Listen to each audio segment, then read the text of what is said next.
Архивтер сөйлейді айдары. Долинка ауылының Қарағанды облысы ішкі істер департаментінің қамау орындарын басқармасының саяси бөлімі.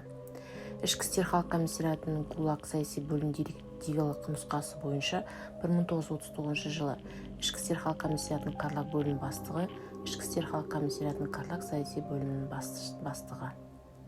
Сіздердің лагерлеріңізде түрмеде аналардың балалары арасында өлім жетімі деңгейі өте жоғары.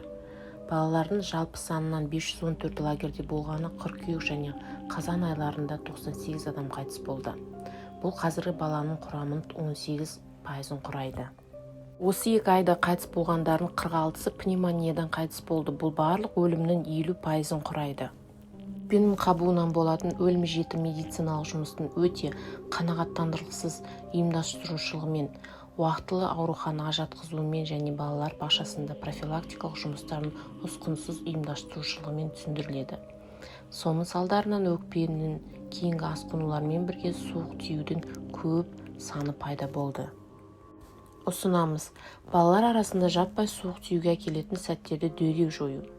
Екіншісі, арнайы комиссиясының барлық тұжырымын егжей-тегжейлі тексерістен, атап айтқанда тамақтандыру, күтімді және жүргізіліп жатқан емін дұрыстығын тексеруге.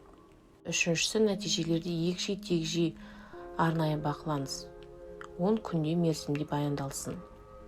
Мұрағат деректерге сүйенсек 1941-1944 жылдары 924 балалар қайтыс болып, 1950-1952 жылдар аралығында 1130 баланы құрайды. Жерлеу орындарын бір күні бүгінге дейін сақталған.